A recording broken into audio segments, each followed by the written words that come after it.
Well, guess who else weighed in? Senator Dick Durbin, a Democrat from Illinois. He's now speaking out about President Trump's comments. Why? Because he was in the room. And let's listen to what he said just moments ago. His presentation, the president interrupted him several times with questions, and in the course of his comments, said things which were hate-filled, vile, and racist.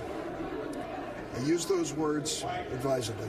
I understand how powerful they are, but I cannot believe that in the history of the White House, in that Oval Office, any president has ever spoken the words that I personally heard our president speak yesterday.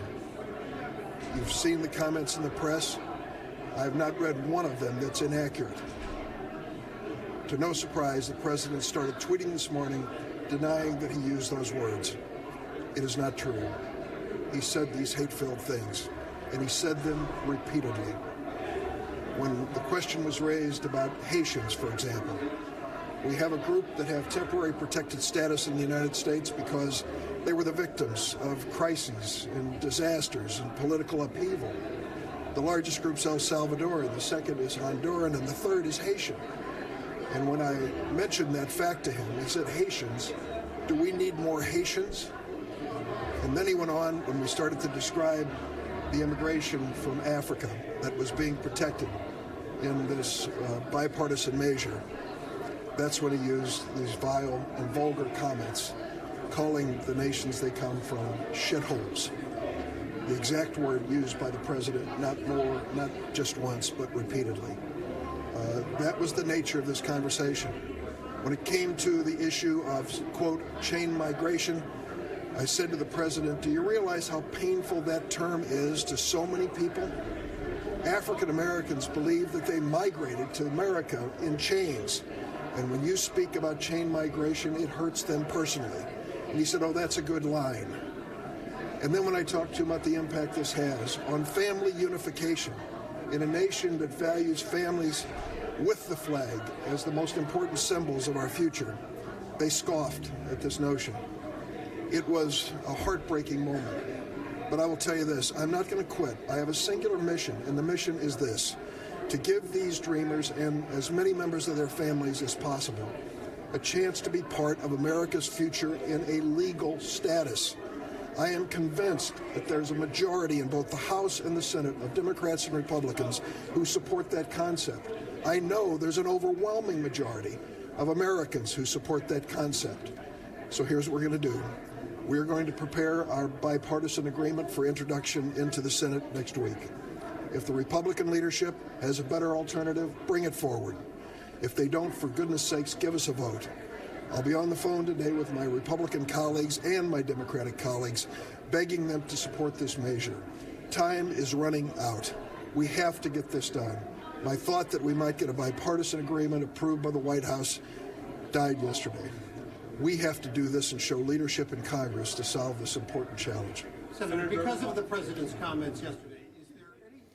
That right there is a wow. Dick Durbin from Illinois, who was in that room, straight up, 2 cameras, said the president is lying. He used that specific derogatory term multiple times and went on to say completely racist comments. Dick Durbin is a Democrat. So I invite Lindsey Graham, who speaks to the press regularly, who uses Twitter, who went to Twitter a few weeks ago to talk about what an excellent golf course President Trump has. Paul Ryan, who talked about President Trump's exquisite leadership when the tax bill was being voted into law. I invite you both and any other member of the GOP leadership to come forward, and President Trump, to clear this up, because we talk about, these countries that are banana republics. When the president of the luckiest nation in the world says these things and possibly then lies about it, what does that say about our country? It says that we deserve better. Brett, you wrote an op-ed last year about real Americans, and you said so-called real Americans are screwing up America. Maybe they should leave so that we can replace them with new and better ones, newcomers who are more appreciative of what the United States has to offer, more ambitious for themselves and for their children, and more willing to sacrifice for the future. That's obviously a bit tongue-in-cheek, but earlier today... I just want to deport Tucker Carlson, that's all. Tucker... That, of course, is Democratic Senator Dick Durbin of Illinois confirming President Trump's comments calling Haiti and African nations SHITHOLEs. Dick Durbin was in the room and confirmed President Trump's comments. But here's the thing. He was one of 7 lawmakers in the room, and we are working on getting reaction from the other senators who are there. There is the lineup on your screen. I can see right across the top. You've got Lindsey Graham. You've got Dave Perdue. You've got Tom Cotton, Dick Durbin, who we heard from. It's funny that you've got Dave Perdue there from Georgia. Dave Perdue's background is in corporate America. If you were a CEO, right. If Jamie Dimon, if Lloyd Blankfein, if Steve Schwarzman, a close business ally of President Trump, uttered anything like this, they'd lose their jobs. No, and they'd lose their investors. So I wonder, you know, Dave Perdue, given Dave's background, what a difficult position this puts him in and what he thinks about it. Look, I mean, the only possible moral position they can take is to utterly and publicly and unequivocally denounce the president. But what they really have to do is also separate from the presidency itself, because what Republicans have become great, experts at doing is saying, well, those comments were, as Paul Ryan said a couple years ago, a textbook definition of racism. But this doesn't prevent us from working with him, praising him, flattering him, showing up at his events. So as you were saying, they are all complicit. That is the fundamental issue. And by the way, we keep focusing on the word. First of all, the only outhouse in America today is the president's brain. But the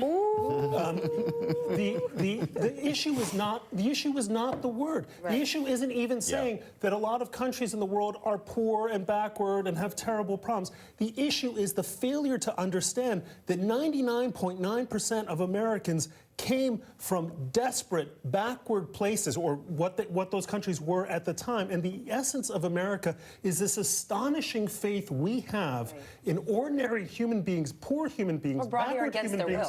People brought here against the will to transform themselves and transform the world. And if you don't believe that, you don't believe in America. And that's what the president's problem is. Well, also, I think it's important to point out what is the impact of this? You have the President of the United States, a leader. This is the person who leads the country. This is the man who represents us on the world stage. What does it say to people who are from these communities that he's targeting this week, right? Because next week it'll be somebody else. What he does is he makes people from Haiti, he makes people from African countries a target for hate crimes. He makes those people subject to vitriol. He makes those people a target for discrimination. So that's, we can't just talk about this of, oh, he said these bad words and they're really terrible. No, no, no. We have to look at the impact of the words. And people who are brown, like me, feel the impact of his words every single day. We can feel it. There is a difference in how we are treated. And so we can't walk away from that. These words mean something. So this is what's so